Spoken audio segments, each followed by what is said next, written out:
for the Maine cohort program.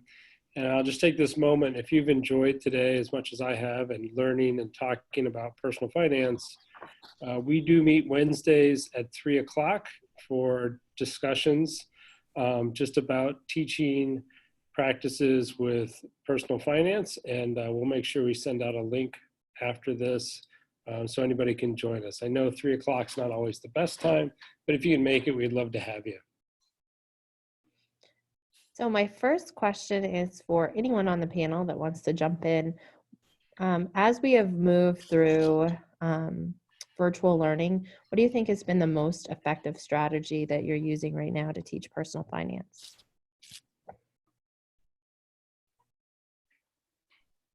I'll go.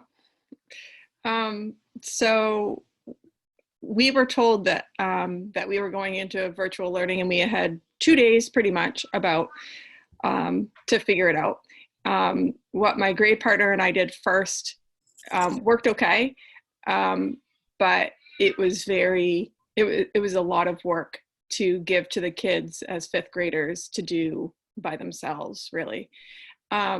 So my grade partner and I created choice boards. And what it is, it's like just a grid with 9 different options of what they can do. And throughout the week, they have to do at least 2 of them. I did create 2. I could share it through here. If you want to put in the chat, Caitlin. Okay. I would say for me, I've used Nearpod, found that to be a really good way to interact with kids. But I think most importantly, I had to really dial down what I wanted a kid to take away from a topic, and not focus too much on proving my point of why those takeaways were important, but giving them the information and giving them a chance to play with it a little bit, like really ironing out, what do I want them to take away about credit cards instead of what I would usually teach in a normal setting.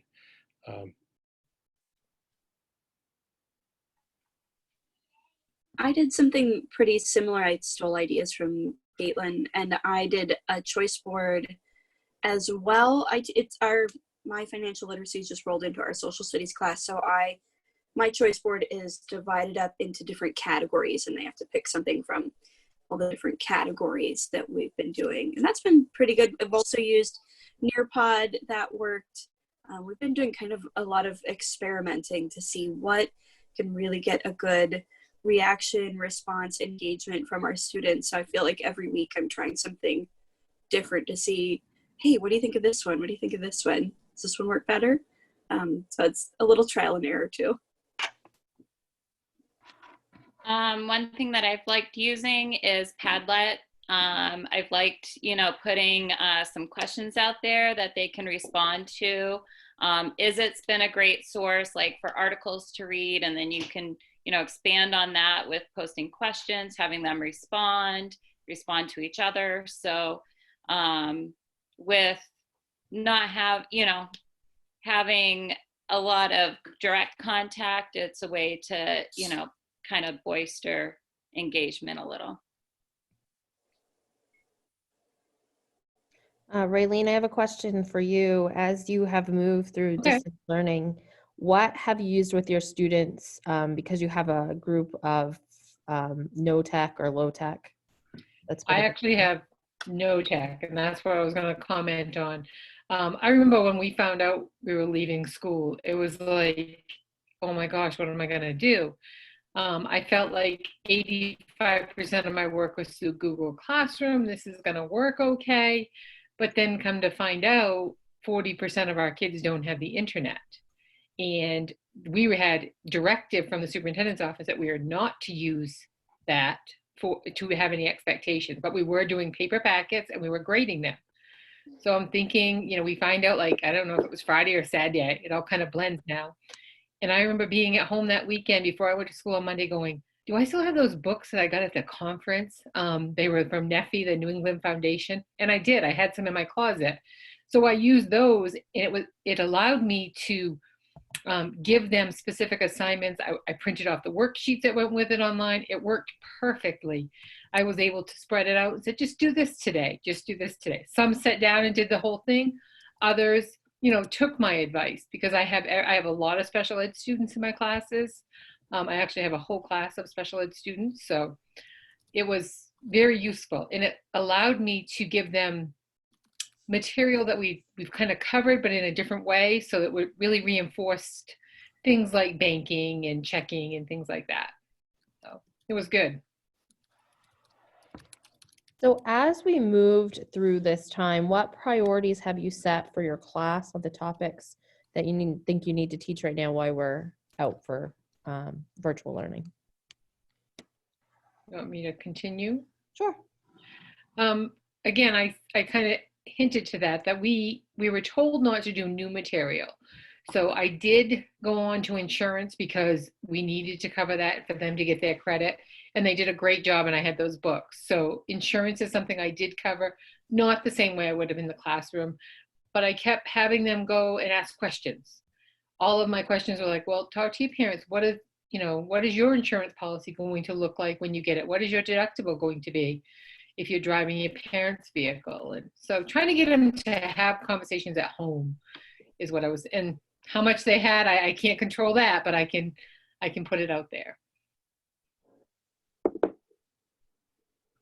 To add on to what Go ahead. I was talking about with having conversations with adults, I really feel it's important for even elementary school students to feel comfortable with talking to their parents about money. Not that they have to share everything, but there should be some basic principles shared.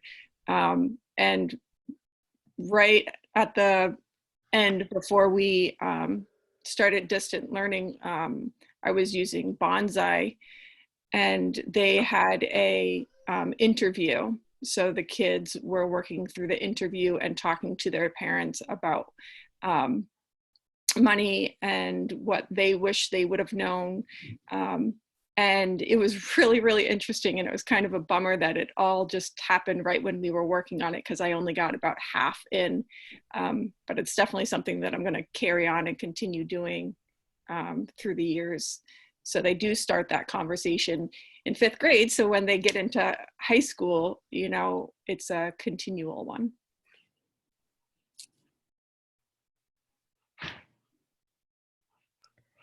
We have a question from those that are listening to us, and it is, when setting up your scope and sequence to start the year, what do you decide to cover for topics, and in what order? I'd like to go. So I like to play the game of life with my students first off the bat, because it talks, it starts the game with choosing college or career.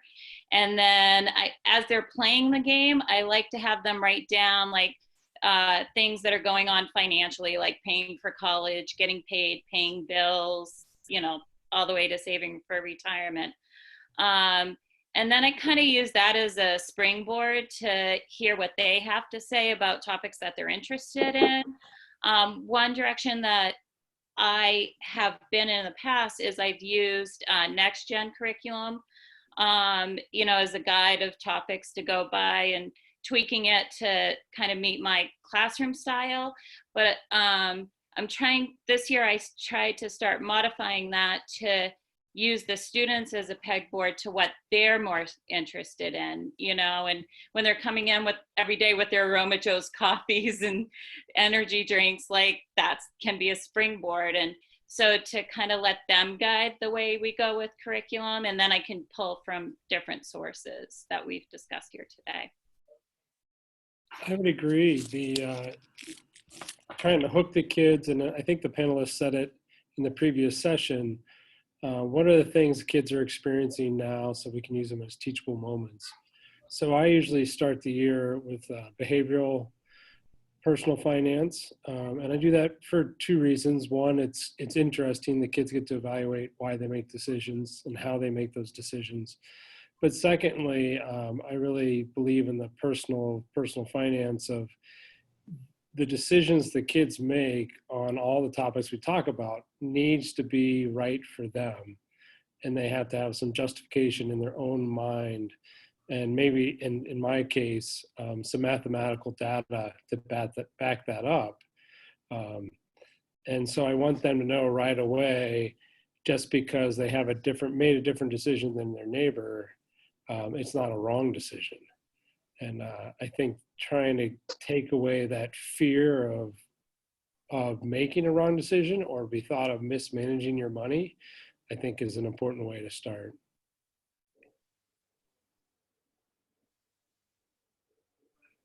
Anyone else? I start usually with savings, because you can kind of hook them in with savings and kind of transition through budget, but you have to keep it real. You have to let them dream, but yet keep it real. One of the activities I always do is buying insurance for your phone. Is it worth it? For your cell phone? Because they always drop them, break them. What kind of insurance do you buy? It just the cracked screen, the glass screen that you can have replaced? And I sent the activity, but I didn't get, a couple students did a really good job. You always have that. But when they came back in the distant learning, they just weren't the same. I didn't feel that same excitement that I felt when we're in the classroom and can really dig into some of these fine print of cell phone policies that is online that I like to do with them. So with the vast variety of resources that are out there, what are the most engaging resources that you use in your classroom?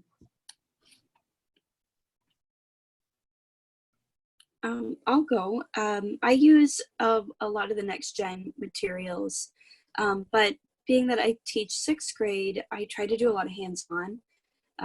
So in my case, I am really lucky to have a great library of board games, and my students love it. So we play a variety of board games all year long and use those as kind of a springboard to talk about, how does this really apply to financial literacy and the real world. So for example, we play the game of life as well. We've got Monopoly, but we also use some more complicated games like Settlers of Catan, where students get to talk about trade, the value of resources, scarcity, and I don't necessarily start using those terms initially. We introduce them a little bit later, but it gives them personal common experience to draw from. So we can't assume that they'll have the same experiences in their lives.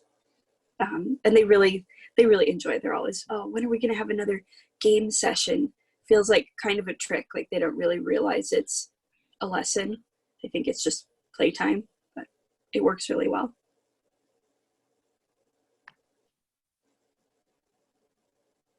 In my classroom, Go ahead, Caitlin. Okay. I was just going to say one of you. in my classroom, I use Junior Achievement. I have a wonderful person that I have been working with from Machias Savings Bank for many years.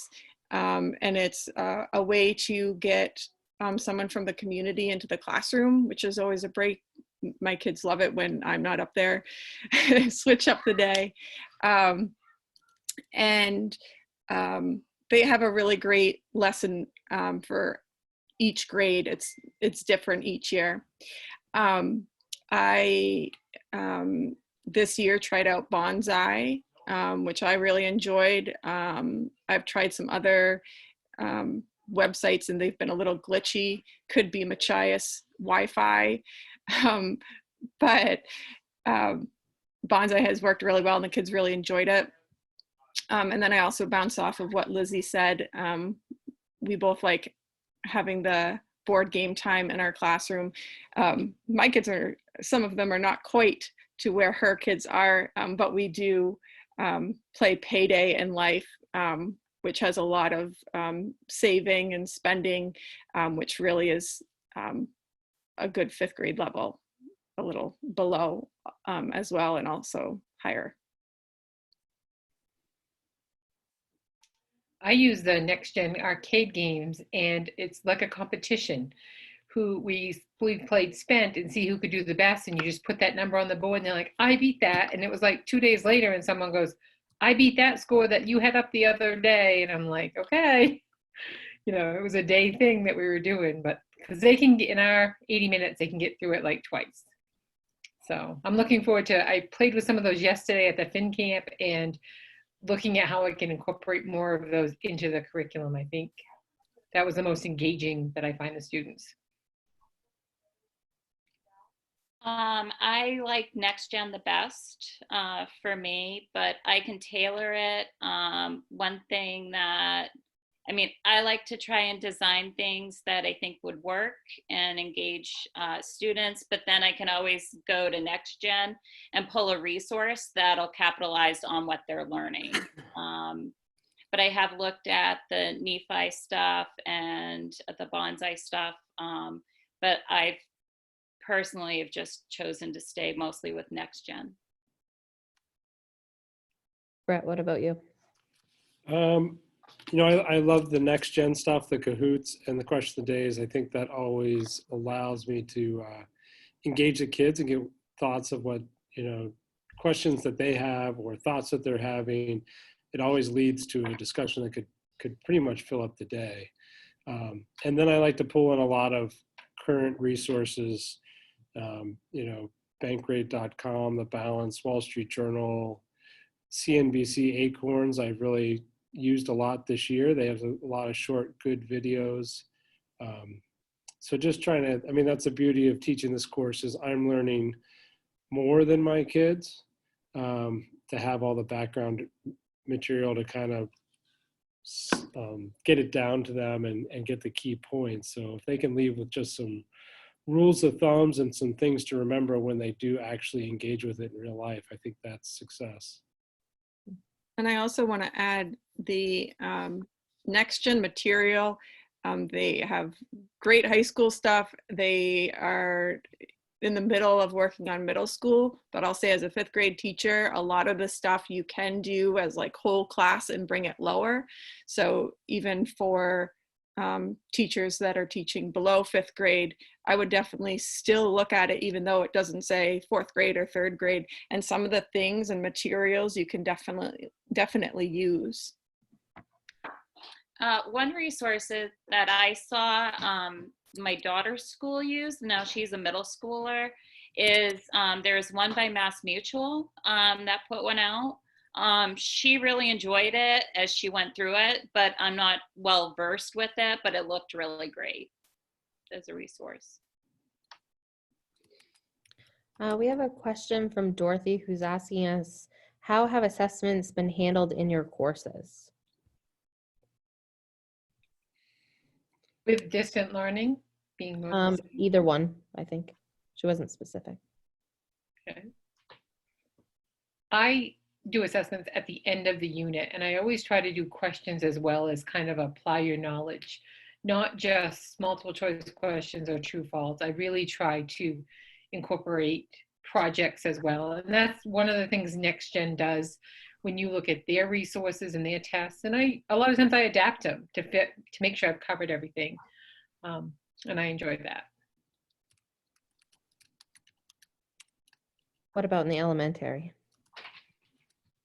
I've been doing more project-based assessment with my students, where it's, it could be giving more of an option of like, you could write a 5-paragraph essay on this topic, or you could show me in a lab, or you could create something to kind of show their knowledge, rather than here's a test on Google Classroom that you need to do. I found that the kids are more apt to actually do it and submit it just in my grade level. That's what I found.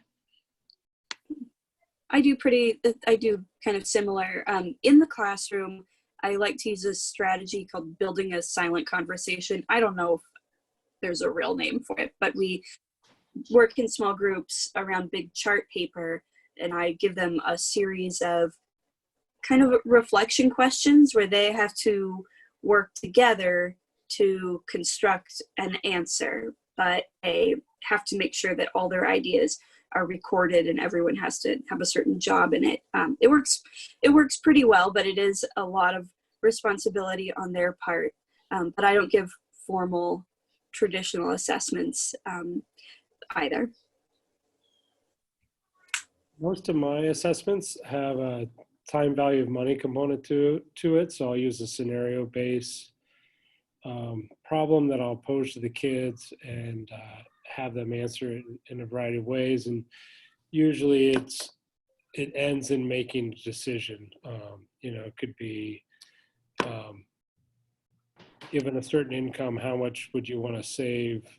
What would you want to save it for? Here are different rates and how, what are the outcomes? And then what are, if you're talking about that, where do your expenses go? So just trying to build all those concepts together so they're more realistic, because once you make one decision, it affects the others when you're talking about your money.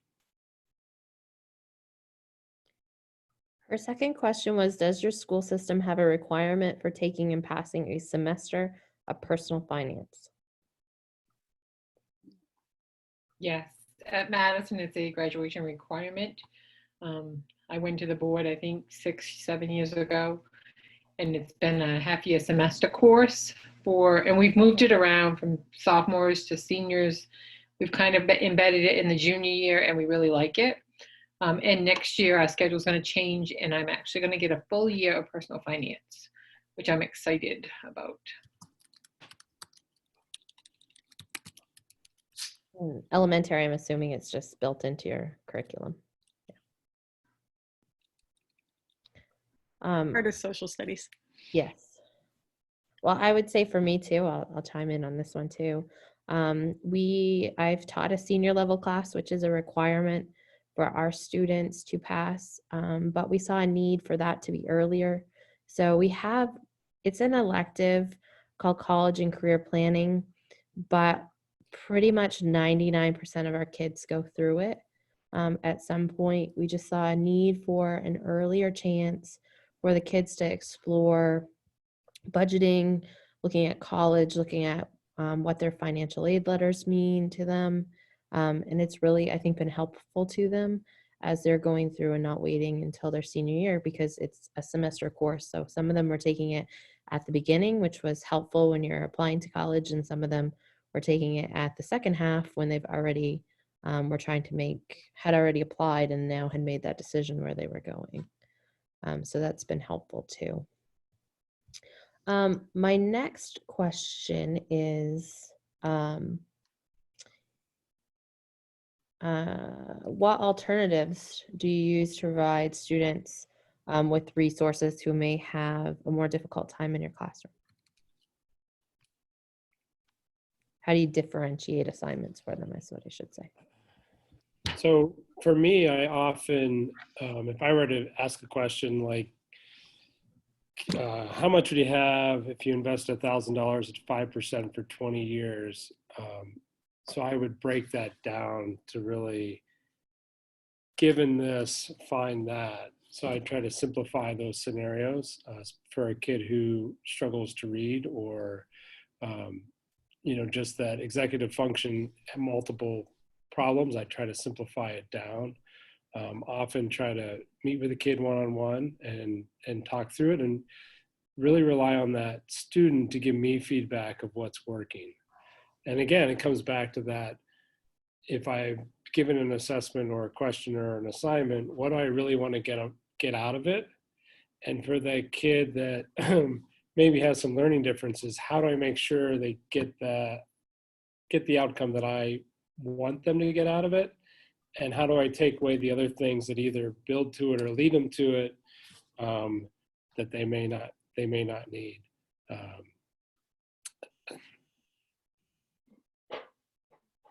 I also find that some of my special ed students have difficulty reading, and our computers have read to text, so read to speech. I don't know exactly what it's called, but they're really good at it. They use it in their other classes, and I always encourage them to read an article that way. They just highlight it, it reads to them. That really helps them a lot. And we have one-to-one Chromebooks, so they have that on their Chromebooks. One thing I tried this year was a lot of grouping. So as we discussed different topics, they could pair themselves. I would try different groups. And students really liked that and thought that that was beneficial to talk over different topics in groups. I've been doing a lot of group work as well. And I've more recently been finally dabbling in ed puzzles. I don't know why it took me so long to get into those, but they're pretty awesome. And it is not very difficult to make different versions of the same one at different levels. So I found that to be really handy. Yeah, the last thing I just thought of is I do a lot of templates so that they can just follow that along right away. And instead of having to develop the spreadsheet themselves, they know where to plug in the numbers and to get the answers. I feel giving students multiple choices of how to show one standard is definitely a way to differentiate. I have had some students that the 9 choices that I gave, it was too much for them, and they just wanted to start everything, and they thought each one was great, and they were pinging around, and then we were getting to the end of the week and they still couldn't figure out which one they wanted. So I've had cases where too many choices didn't work as well. So what I did for that student was I didn't say like, these are the easier ones or anything like that, but it was more like, you know, these two might be pair up really well with, you know, how you like to work and how you like to show me what you know. So giving choices, but also paring it down can help with different learners. So the next question that I have for you is, what topics do you enjoy teaching the most with your students and why? One of my favorite activities is teaching them how to read their pay stub, calculate their pay stub. And it was one of the things that we just got to before distance learning. So it was great because as they're calculating and learning how to read the Pub 15 document and learning what tax rates are, and they're like, why does so much money go to taxes? And then I was like, okay, so that's a great place to stop. And then I had them research where their tax money goes, what programs and stuff like that. And then to figure out how what they have taken out of their checks and benefits and stuff like that goes to paying their taxes come, you know, tax season. So and there was a great activity to follow up with that on Next Gen. So that's my favorite things, because a lot of students, a lot of adults don't read their pay stubs. And I was like, well, are you sure you're getting paid correctly? So it's one of my funnest things to do with them. One of my favorite is the budgeting, and I like to pair it with the Next Gen, the bean game that they have, because I use candy and they love that. I give them the 20 M&Ms or 20 Skittles or whatever I put my hands on that day. And I like to throw scenarios at them. Like, if you had a car accident, do you have insurance? Or if you don't have insurance, you have to take away beans. And it really adds to the game. And I found that at first I paired, then I did it individually and had them talk about choices they made with their partner, but give them all their own game cards. They like that better.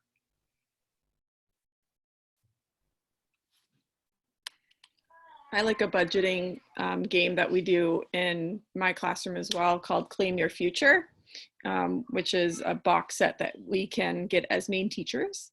And it has a dial with a career on it, and it tells, you know, what the salary would be. And then around the dial, it has different choices for housing and different choices for transportation. And the kids just love going through it. The first one, I always do it randomly so they don't get to choose the highest paid jobs. And then after we'll do it, do the activity where they get to choose. And they really enjoy it. And there's an online version too with even more choices for occupations as well. Thanks, Sammi. For me, it's I would spend the whole year on investing with kids if I could. I think that's where I get the most interest out of them, and they get the most.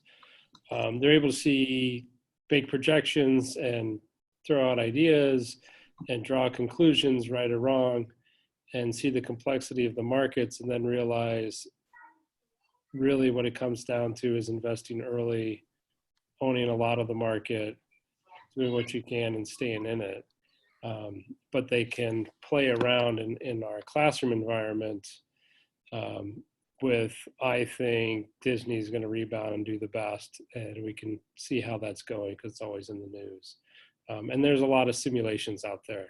I think the kids, there's that great site, Can You Beat the Market, by Quartz, that kids would love to see that, and then we can throw it in a spreadsheet and just see all different results and how they're correlated to one another, and that over time, the kids going in and out, they may win more, but they're going to lose. They may win more times, but they actually lose more money over the course of a class. Excellent, thank you. So as we've moved to changes in our standards, from personal finance being included in economics to now it being teased out and separated, have your schools ponied up any more time, this question's from Sue, or resources to address these changes to the standards? Or have things been cut in order to accommodate them? At our school, mostly Caitlyn and I, we are fortunate to have attended some professional development. That's probably the biggest support of our school. And then we've been looking everywhere for resources that we can either get for free or with grants. I don't know that our schools bought a lot of resources, but being in Maine, there's a lot available to us for free.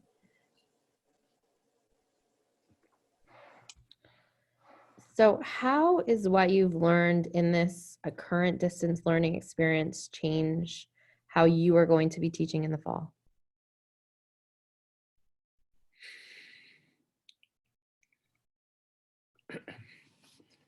I think as Commissioner Macon said this morning, like, what are the opportunities from this? The one thing I found is Zoom and other formats have let me have one-on-one conversations with kids and with their parents at the same time, and really lets me demonstrate care for the kid and an interest in working with that kid to make the educational environment as best as possible. So I think I might be more willing to do that. I think the Nearpod is a great resource that when I have a kid who misses for whatever reason for long periods of time, I could then use the Nearpod to allow them to catch up instead of piling papers or tell them to go back on the learning management system. I could really consolidate that. So those would be the two takeaways. I mean, I think the fact that it's hard to have the same connection with kids remotely, you know, that's the worst part of what we're doing. And so how do we just do it when we get back together? I can work with kids better, but I might use this video a little bit more to work with kids one-on-one. I think the biggest thing for me is using Pear Deck more, you know, using it as like video and working through things, or Loom with kids, just so, you know, I have more like if they didn't understand something in class, they have more online tutorial stuff that they can use as a resource, that I'm still teaching that to them. I agree with Sheree. I think that this has taught us that we need to talk about these things more in our classrooms. So if we're not together, can you do Google Classroom? Because we do it all the time, and I use NGPF and Google Classroom, and I pair the two together. We do great in the classroom, and we do some things together independently. And I like it because if a student's not out, if a student's absent that day, they know what we're doing because it's in Google Classroom. But I think we've got to up our expectations to say, okay, if it's going to be, we're going to be out next week, then we're going to go to Google Classroom. So they all know ahead of time. I feel like we lost that because we couldn't, like we've said before in our cohort group, we didn't get to see them and have that conversation with them. Hey, can you do this? If we do it this way, you want to do it, and make it exciting for them. I think it could have been better. I think too, as we move into the fall, NextGen has provided some really great 1 hour professional development. So if you haven't checked that out, the ones that did FinCamp yesterday, they've been fabulous. I would say even as a whole district, just listening to how do you move over to virtual learning? What can we learn about Google Classroom to make it better? And as someone who's used Google Classroom all year and teaches it to my staff, I learned even more that I didn't know. And I think it's really great. It doesn't, though, some of those courses aren't just for personal finance. They're for anybody that's in your district that just needs to know more about it. But I think one of the things that I took away from this is we're thinking about moving into the fall because unlike some of the state, my kids go back August 12th. I go back to work August 10th because we still have 3 weeks of harvest break. We're really concerned about what the fall is going to look like for us. And just keeping in mind as we're going through this, and I wished I would have done the NextGen professional development first before we started actually going through and making stuff, because I was the same as Caitlyn. I had about 2 days to get work ready for over 100 kids. And just knowing that the expectation for them while they are distance learning is to think about half and probably even quartering it again for some of your kids because they are struggling to get through it. They're dealing with those financial issues at home. So one of the things that I think I'll change up next year is really looking at that budgeting right off the bat. We usually do college first, but I think we're going to do budgeting first just because it's been they've lived in it now. And I think it's important for them to continue forward as their parents' jobs are changing to make sure that they can help at home and learn how to budget and the importance of it. And as we finish up, we have about 8 minutes left. So those of you that have gone to the Jumpstart National Educator Conference, can you talk about your experience a little bit about it and what you've gained from it and why you thought it was such an important event to attend? Like Brett, Sammi, Caitlyn, we've all been there. Lizzie for the last 2 years, and that's where I met Sammi for the first time.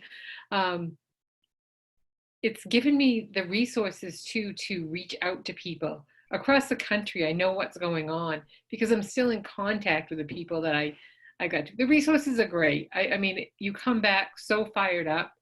It's that time in the fall that you get fired up, just like this workshop fires us up in the spring. Well, that one does in the fall and throws new ideas at you. And it's beyond Maine. It's really cool how it reaches way out. And you feel so special. Like they make everything so much fun. And, I mean, you look at your schedule and you're like, I'm going to be busy all day. And you have conferences, you have snack breaks, you have time to socialize with, people from all over the country. I've gotten so many resources, and I've been really focused on pre-K through 8 and bringing that to my school to help them continue. It's been so much fun to do it. I think it's just wonderful to be surrounded by passionate people, passionate educators who want to talk about what we're teaching, how we're working with kids, what's important in the personal finance world. Because like you, I'm a one of in my school. And, you know, how do it's one chance to connect with other people and share ideas. And you often end up making those connections across the country and across the state of Maine and continually sharing ideas. If I jump on an NGPF PD or Maine Jumpstart PD, I can look at all the names on the side and send a message, or they'll send me a message. And it's just good to see like-minded people passionate about teaching kids. And so that's kind of like a celebration of it. So right now, the application to attend in the fall has been sent out. I will try to put that in the chat right now as I'm thinking about it, and encourage everybody to apply to attend, since it is, and Mary might have to step in, but I think it's essentially free for educators. And it's in Atlanta this year. Yeah, so the National Educator Conference takes place on November 7th through the 9th in Atlanta. And it's an all scholarship event. So we send somewhere between 10 and 12. We'll probably go a little further this year if we can. And that's an all expense paid for Maine teachers. So we cover the cost of the conference itself and airfare. And that comes to us through Maine Jumpstart sponsors, and specifically Machias Savings Bank, who funds 6 educators out of that group of 12 that we have funded. So I'm just looking at the scholarship is open, and we did send out a big announcement about that. And I'm not sure that we've added that to the Jumpstart website, but we will get that added, and we'll be doing another announcement. The deadline, the application opened on April 1st, and the deadline is August 21st. So you've got plenty of time to apply for that. And in terms of eligibility, they look at first, you know, primarily it's classroom teachers. So that's a first priority, classroom teachers. And then they look at first-time attendees. That's really important to make sure that each year they have new educators who are able to participate. So it's a wonderful event, and it's at the Lowe's Atlanta, which is a pretty swanky hotel. They're usually always held at a 5-star hotel, and the meals and accommodations are always really top notch. And teachers have their own private room. There's no, you know, double, quadruple occupancy going on like I've heard in some cases, unless you want to, unless you like, you know, want to room with someone. So it's a great event, and I can't say enough about it. So definitely go ahead and get in that application, especially those of you who've never participated before. And it is K-12, so they really do try to provide content for all grade levels. And the exhibitor hall alone is just unbelievable. I mean, there's just a huge room full of exhibitors. So I would encourage you to apply. So thank you for bringing that up, Sammi. That's wonderful. I had that in my closing remarks, so I can check that off. So thank you. It was a great experience. I've gone to Cleveland and Washington, and it was just so fabulous to see so many people so passionate about personal finance. And I think that really grew for me. I attended my first FinCamp workshop a few years ago with Mary that she hosted in Bangor, that I was able to attend free of charge, because our district doesn't have the money for more than 2 people in our high school to go for training at a time. So I'm very thankful that Jumpstart really helps to pay for that when we are able to meet in person. And I think it's really, my passion for it's really grown from there. I really didn't think that I would have another passion besides history, but Joe's on here and I don't want him to hear it, but I think that personal finance has grown a little bit above history for a passion. I actually said the other day that I wish I could just teach it full time, but I am the only social studies teacher here at the high school. Well, I always joke, Sammy, whenever I'm in a session with Joe, that we know personal finance is his favorite subject within the social studies content area. We just know, you know, he may not admit it, but we know the truth. Yes. So, you're not alone. You're not alone. Were there any last questions? We have about 1 minute, and then we're gonna. I just wanted Brett to restate the cohort group. So 3 o'clock on Wednesdays. If you'd like to be invited to that, if you want to go ahead and just email Brett, we can get you on the list. And that's something you can come in and out of. You don't have to attend every week. Anything else related to that, Joe, just as a reminder? I would say there's no preparation necessary. I will just send you an invite, and if you can make it, that is fantastic. We are hoping to continue it through the end of the school year. I know for the people that have attended, it has been a great resource for ideas, comfort, for sharing frustrations with remote learning. So we're here to support each other, encourage each other, and learn together. And all you have to do is email me. I put it in the chat. And we'd love to have as many people as possible attend. Great, I think it's Thank you. definitely relieves some frustrations into moving into the distance learning to be able to participate in the cohort. So I really encourage everybody to do that. So I'd like to thank all of our panelists for giving us such great ideas on what you were doing in your classroom. I'm going to turn it over to Mary. Thank you, Sammy. Thank you for hosting and moderating this panel. This was great. It's always wonderful to hear, you know, what's going on in all of your classrooms, and what an interesting, unique time we're in right now for all of you. So this has been great. A lot of great comments in the chat.